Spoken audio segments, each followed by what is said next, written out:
We're going to take a wild ride now, and I thank Martin, who is not any longer with us, for breaking the ice, bringing some art into this. There are two projects that I'm doing currently with a Czech man who I love very dearly. It's Václav Cílek, who some of you will know, and who was supposed to be here today. And the reason why he's not here today, and he's asking me to apologize for that, is because the Czech TV is doing a special in Tunisia about having found some ancient grave, and because he's in that grave right now, he cannot be here. That's the truth. Alive. So he's hopefully alive, yeah. So, but that's, and the other project, we're just releasing a book before Christmas about our journey together to my second home on the Navajo reservation, where for the last 16 years I've spent the half of the year that I don't spend in Slavonice. The reason why I call up this picture, at first this little man is me, and I'm walking in the desert on the Arizona-New Mexican border. And when we started to do the book, Václav said, whilst doing this walk, which lasted for like 9 hours, he said, "This is a cosmic landscape." And I said, what do you mean by cosmic landscape? He said, like, it's a landscape where the human being is thrown back onto itself and realizes the true scale of who we are, which is something very tiny in between Semir, the earth, and never the sky.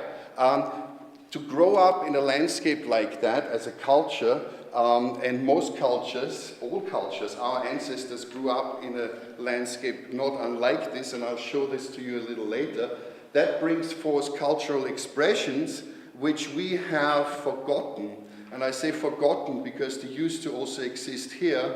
Pardon this, they also used to exist here, but we have a tendency to deny that we have any history before the year of what we call the year of Christ. So we go AC, BC, but before that we forget there were people. And there were people, and people around the planet around 15,000 years ago, when agriculture really kicked in, were living pretty much the same all over the place. And just bear with me whilst I try to work my machines. You will soon find out machines and I do not cooperate very well. So we go through the whole of the reservation, but we will come to a few images. There they are, but I want to show you nicer ones, where I want to make something. You can type the number of the page. I can, I know, but I have forgotten where it precisely is. So you bear with me. One of the things that I learned over there, which shook me and totally changed my outlook on life and on the things we do and how we depict things and how we think about things, was the question of dimensionality. And that is the reason why I love working with landscape architects, or architects in general, which one we would choose, because they have to deal with this all the time. And for the last 7 years, I've had the pleasure to work with people like you, which has enriched my life. And coming here, I thought, what can I do that may make sense or throw some light on this whole issue from another point of view? And that's what I'll try to do now. You remember that little figure walking between heaven and earth? And when I was over there, I was asked to draw a map for my students. I was teaching and I drew a map the way we draw a map, north, south, east and west. And my teacher, the native person who was accompanying me, said, "Moment, I have to understand, you're actually European, so you only know 4 directions," because in reality, in truth, of course, there are not only 4 directions, because there's also above and below and the place where you stand. So there are actually 7 directions. And since I really had that soak into me, I look at things differently. Also when I speak to my friends who are town planners, that of course something that we very rarely do in a town like Prague, for example, very important, or Vienna, is that we consider that we're living on a vast underground. In Prague it goes, I think, 3 cellars deep, as Václav says, and that is something that changes totally our outlook, that we have something all around us, that we have something above us and below us, and that this is a different way in dimensionality to think about things. What you have here is maybe the highest expression of those cultures who were still, as I would say, not separating the individual from its environment. I think a lot of the problems that we're facing today are that we're literally separating human beings from nature, which is totally insane. And one of the examples I like to bring is that on us and in us there are around 30 billion bacteria, different ones of different families. Without, if one does not get on with the other, we get very ill, and if that goes further, we die. So, and they are working totally without our brain. They don't need us. They know what they're doing. So I postulate, number one, we are not separated from the landscape. Actually, we are literally a product of the landscape. So what the sand painting does, it pays respect to that. Sand paintings are used for healing, both psychological and physical healing. The sand painting itself is done by the practitioner or by the professional. It takes many, many hours. There are ceremonies that take, the smallest one is maybe 6-7 hours, the longest one is up to 9 days. The patient comes in and has the chance that at the end of the situation he will sit in the middle of the painting, where a lot of other stuff is then done to him, and at the very end of it the whole thing is being taken out and thrown away.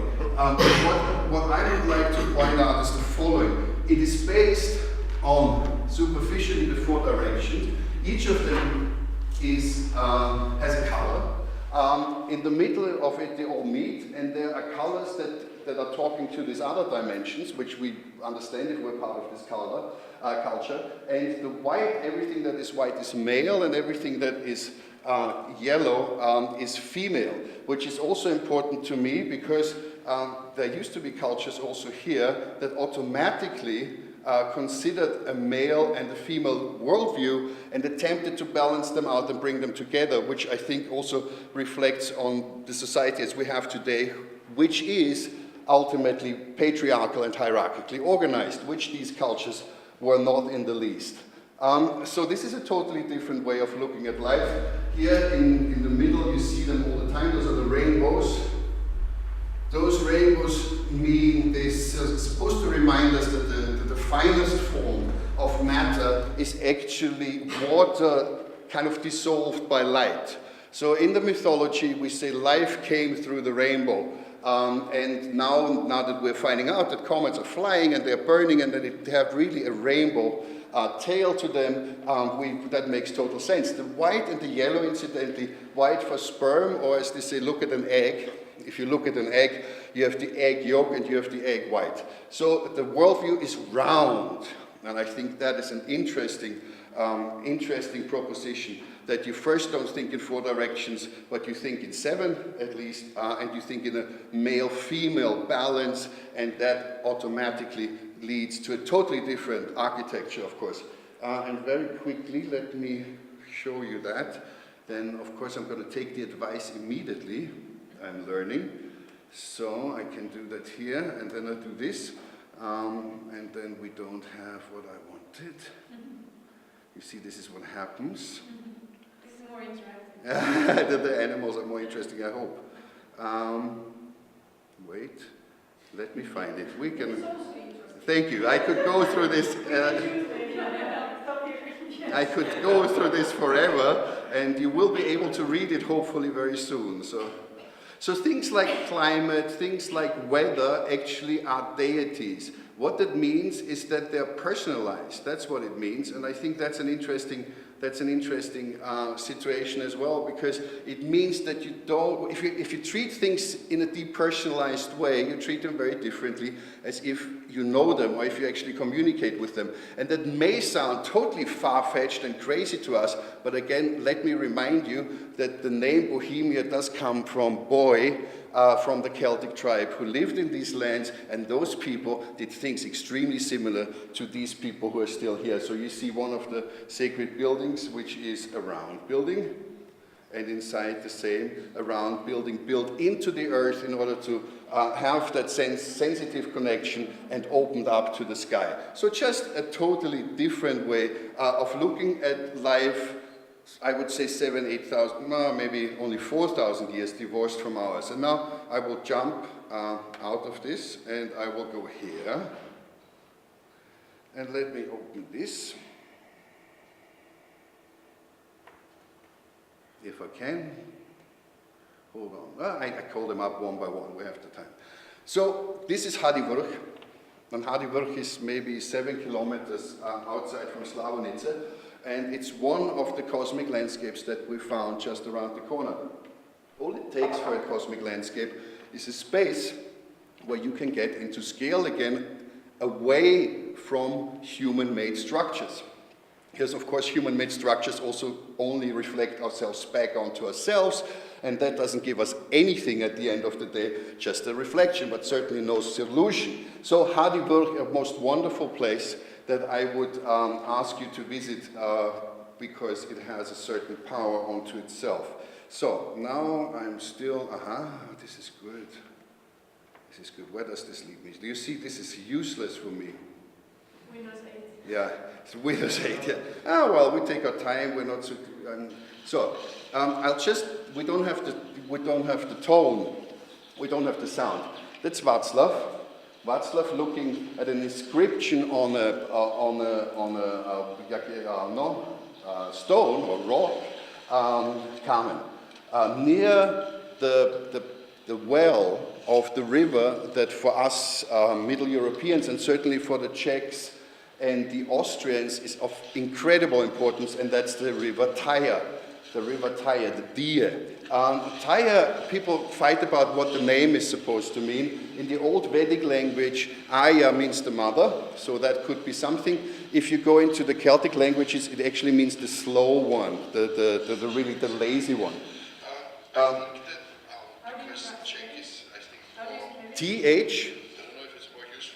Thaya. Thaya.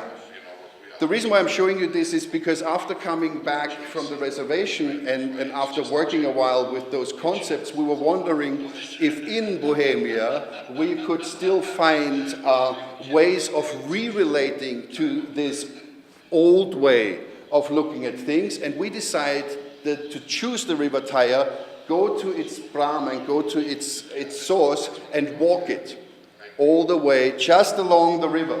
Which is another thing that I'm just urging my friends who sit in offices and don't get to do that enough, to not only walk the sites, but to really, to really walk the land.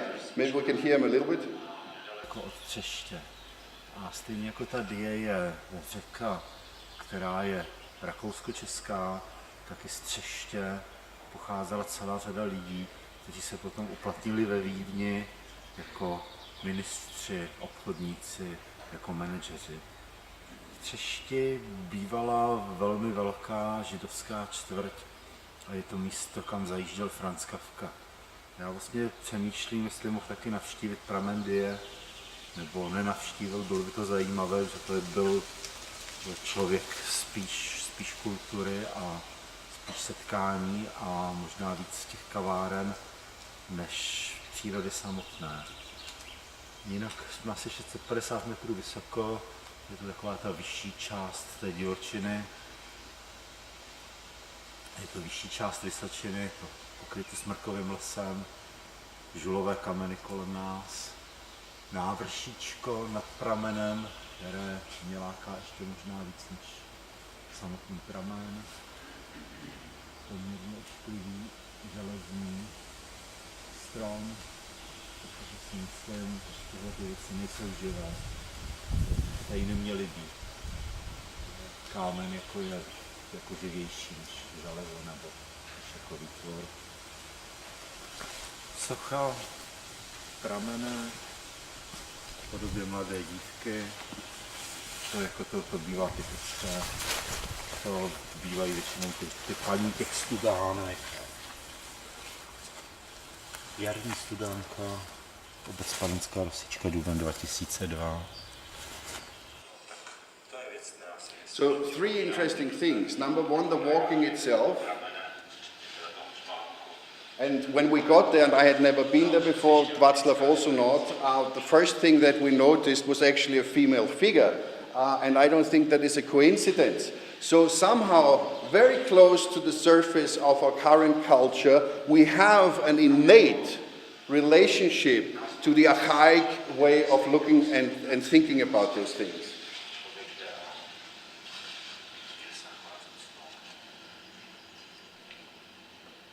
So this project is continuing. It's going to take us a long time to get everything done that we want to get done.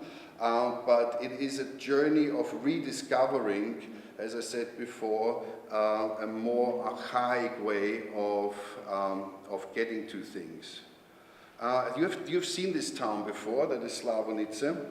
And Jan has totally super prepared the whole thing. I live there now, so I just want to add a few things. This is taken from the tower, so concave and convex is turned around. So towards the north, that's towards Jihlava, former Iglau, and you see very nice the layers of development of the town. And the very last one here with the Banalaki and our Kulturnidung, and behind there the fields, if you see it, without any of the still remaining in Austria, any of the field separations of the tiny structure that still is here to be seen in the south.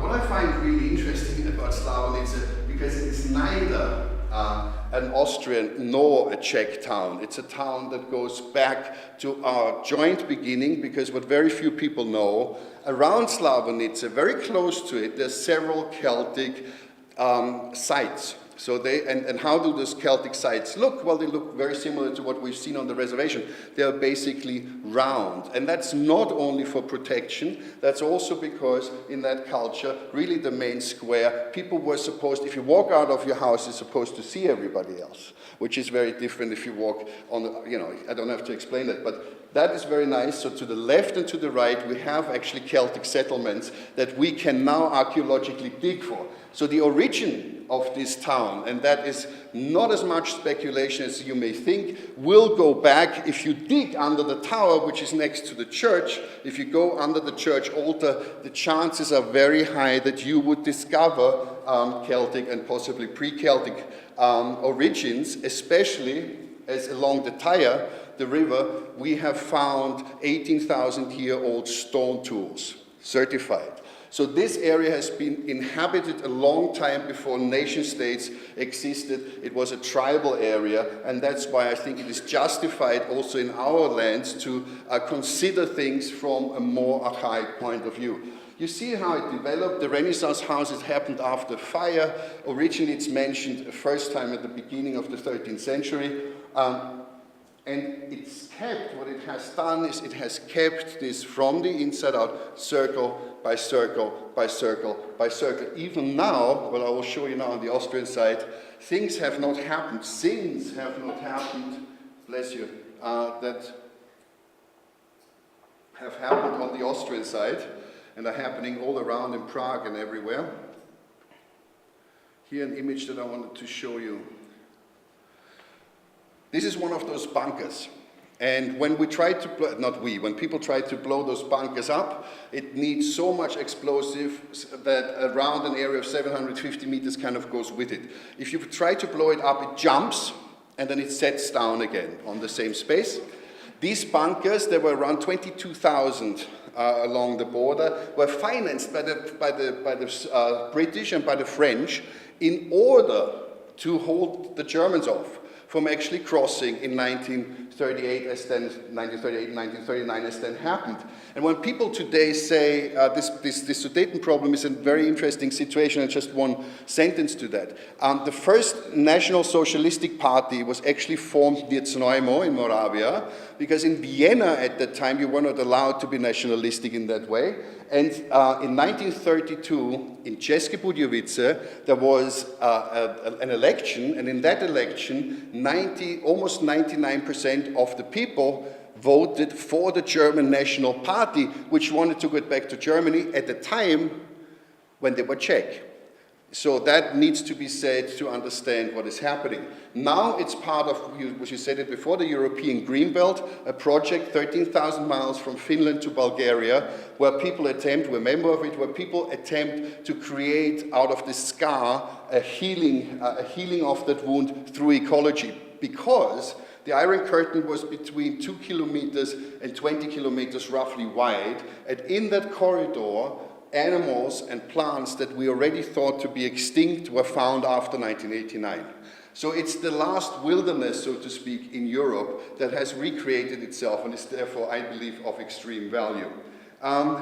When you cross the border, and that's what I want to do now, when you cross the border, you've seen it in, this is Dobersberg, that's the first village that you see, and still looks very nice. And what do you see?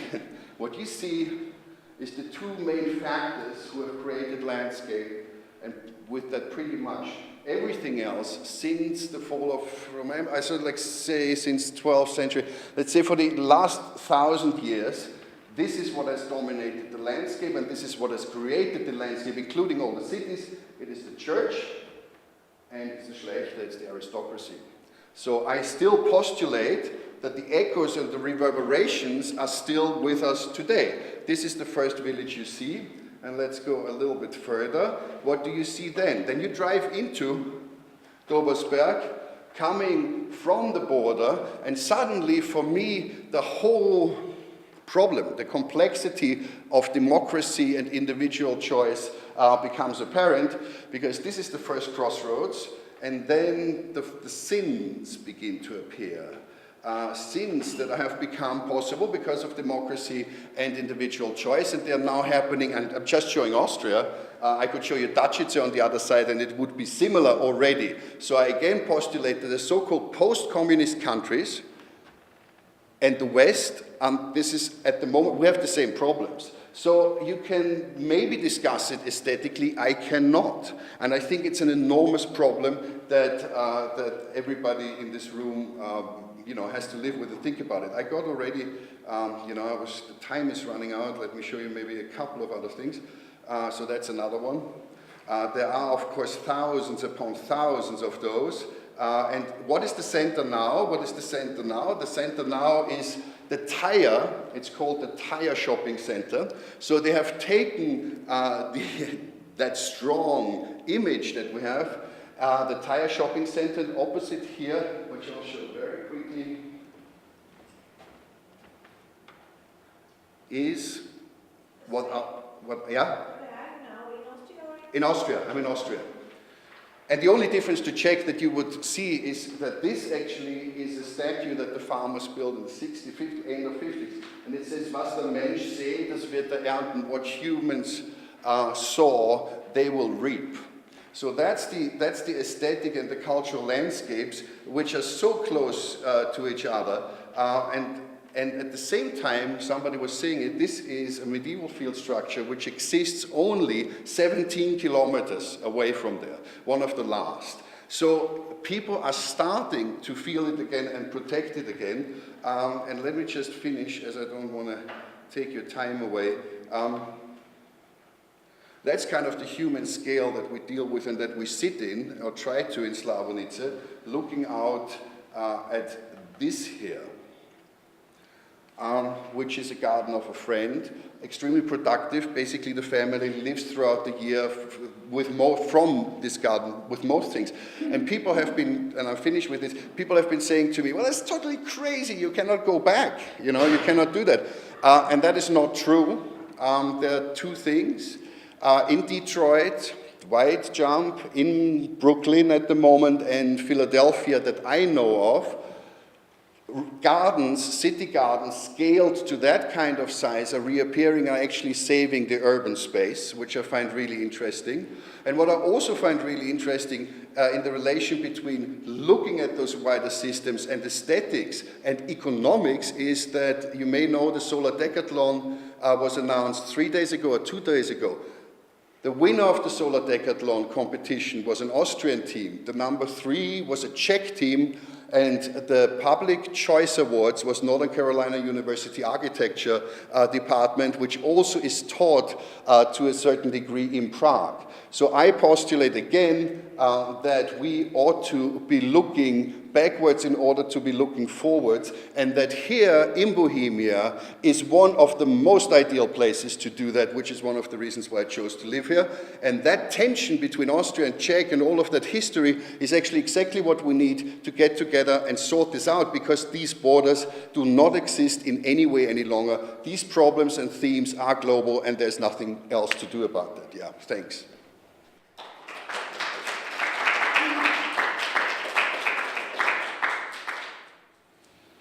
Questions? Actually, it was really inspiring, and you've mentioned a couple of things I was thinking about myself, but in order to save time, because I could reflect for quite a bit, I would like to refer to two things you were saying. In the early part of your presentation, you were saying about these 7 instead of 4 directions. And you sort of wrapped it up saying, so now that we know that there is that space is around us, not only on the same level, and you were referring to past, to the deep past, and so on. I would even add to that plenty of non-European, non-Western cultures also perceive time in a different way that we do, and that is non-linearly. Absolutely. I should say linearly. We tend to think that time is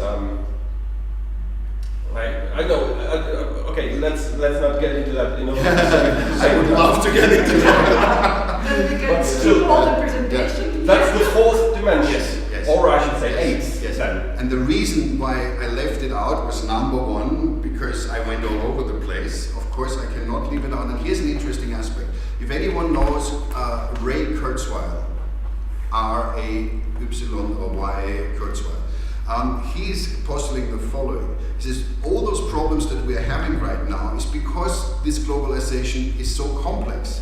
And we have only been trained to perceive future and the things that are coming towards us in a linear situation. But that is not the reality. And he's talking about computer and information technology, which already is exponential. So, and that is exactly the problem. We have not yet developed the tools of looking at the world the way it really is. We're still trying with actually pre-enlightenment tools, with Socrates tools, to look at the world that is not linear. That's it. Brilliant. I think I do agree. You said about the landscape shapes people to a great extent, that we have postulated that. Actually, that's. I started thinking about that when I was even less smart than I am today. I hope it goes on. Yeah, I hope so too. Anyway, I would like to say about these transferring, or I should say, copy, cut and paste of people from place to place. One real one and one theoretical one. Jan was talking about German population being expelled from the Sudetenland, and then everything material that they left was settled by somebody else, by the Czech. So everybody in this room knows that 40% of today's area of Poland used to be Prussian or German. So let's say that 1/3 of Polish area and Polish residents live in a materiality that they haven't inherited. I think I know. Here's what I would say. The Shawnee answer to this, like again, the native answer is: imagine your informative process happens at conception. That means whilst you actually are around the 6th or maybe the 5th to the 9th month, the food, anything that you get from the sounds that you actually hear, that is what your program is based on. So the programming starts before birth. So in terms of immune system, we're finding out that those foods that you get, this is what your immune system kind of starts to work around. So this is a song. They actually talk about a song that imprints you whilst you're still in the womb. That will stay with you your whole life. But as opposed to landscape, we have to look at it wider. So the national borders do not, and you will find that many people have resettled in visually similar landscapes. That means that resonates with us. So only when I'm in the desert, really, I am somebody else, and it's not good for me. I mean, I love it, but it is not good for me physically. I would take at least 15 years to totally acclimatize. So that is true. We carry, apparently, and we will find out more about this now through medicine, we carry our environment with us a whole life long. what that means for people being born in urban environments is very interesting, because of course the urban environment is also a landscape, and it is of course much easier for people to move between cities once they're actually originating from a city. Yeah? So those resonances, I think. That makes me really want to ask you a question. What would happen if we thought about it magically, so not a traumatic process, but if we magically, for example, take all the population of Prague and all the population of, let's say, Wrocław, let's not look far away from Wrocław, and change places. So they would feel it. They would feel it. Yes, but would people of Prague change Wrocław towards themselves, or rather, to a larger extent, Wrocław would change them and the other group? Well, in my ideal world, they would spend the time being imprinted by the new space, and then of course starting to adapt to it. But adapting to it is you adapt to what is there, not you break it to what you're used to. And I think that is again the difference in attitude. I think at the end of the day, for me, what I postulate is a serious attitude change from the bottom up. So nowadays people would come there and say, what do I need? Okay, make, look at Prague, look at the tunnel, I don't have to bring. It's like, oh, we need to, yeah? But if you lean back, and I think it was your model, or these models, if you really work with it and you spend your time and you take it also from a meditative point of view and you don't rush it, you will see what is possible that suits you and does not harm the place. I'm totally convinced of this. So I think also in an alien environment, you would be able to adapt, but you have to give it the time. And that is not given in a society driven by profit. I'm not anti-economic, but being anti-profit I think is pretty clear nowadays. But coexist happens while this Soviet communist, that was the policy to change the places. And right, to confuse people, to make them, if you're not rooted, I mean this is rooted, then you do not have self-security. It is one wonderful book about the Russian newcomers in Kaliningrad. Yes. Yeah, and that is the landscape with the eyes of newcomers. Yeah, and it is clearly said that people said that they came into the foreign environment, which is not Russian, it is different special dimensions. How they slowly destroyed this environment, would disturb these Gothic shapes. Yeah. On whatever was left of them. The village you are researching, so it's the same as Bologna, Yes. If I got it correct. The village structure didn't change, only the landscape. Right. And that's rather interesting. And it grew still concentrically So outwards. people came and lived in the same, after the same rules Yes. as the Germans or the Chinese. Right, as the same rules as people who lived with the land. Yeah, so regardless of Germans or Czechs, the people who lived there looked around and adapted to what they could. And what is happening now, and that's why I didn't get to show you all the atrocities. Yeah, for me, it is a sign of the psychological disturbance of a society if you build individual houses like that along the streets, which is what is happening. So now suddenly Stipsits, which is the next village over, the shape has been broken. The shape is broken. And as soon as you have these little suburban developments and all of that, there's no need. Suddenly the centers go out, the shopping centers, and you break the center. And I believe that breaking the center actually does serve the powers to be, because people are self-interested more. If you walk out in a Pueblo village and every morning you see your neighbors, you behave differently. And one of the things in Slavonice in this one, it's like you either have anonymity or you have community. Community and anonymity take a different mindset. Yeah? So you can never be anonymous, because every day you walk out into the square, everything happens in the square. So what people like is, I have my family, I have my house, I have all of this, and I control my environment. We are trying to cheat the cosmic landscape, in my opinion. We're creating little sub-environments that we believe we can control, whilst all around the things are going to pieces, basically. So I agree with you, that's why Slavonice is interesting, because it was in the Iron Curtain, and it just couldn't develop. So it is like frozen, it's like this mammoth you know, that we're suddenly finding and figuring out from an architectural landscaping point of view. Come, it's a good place. Yeah, but maybe the structure suited them and suits them today not Totally. as much as earlier. I hope that what is happening everywhere else, this expansion along the roads, today's roads, is not going to happen. And interestingly enough, the mayor of Slavonice, who is actually a communist, which is also strange, again, you know, he is starting to realize that. So we have, through all of you that are coming through the workshops, there is also a growing awareness to at least give those processes more time, to at least study what do we have here and what would we like to have and what are the implications if we do this or this or this or this. So it's just like a laboratory, really. But I had one question. Yeah. You're referring, at the end of the presentation, you said that there is a need to go a step backward in order to advance. But you started with the cosmic landscape and with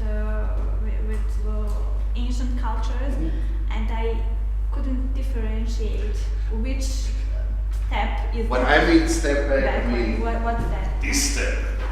I really mean, and I don't Is mean it like 100 years? Or no, what I mean go back a high. Yeah, I think, and the more I look at it, and I live in this world, and I love Prague, and I love cities. It's not against cities. It's about an attitude, and I would like to go as far back where I do not make a qualitative separation between myself and other living things or other things generally. So that means that I don't. And somebody who said it about Ireland. Well, in Ireland, apparently, oh yes, sorry, you said this about Ireland, that in Ireland these things are being taken into consideration more and more, and that in the kindergarten the kids are being taught that.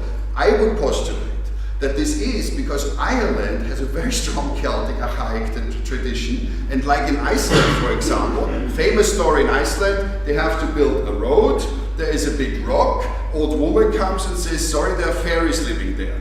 I mean, everywhere else people would go like, thank you.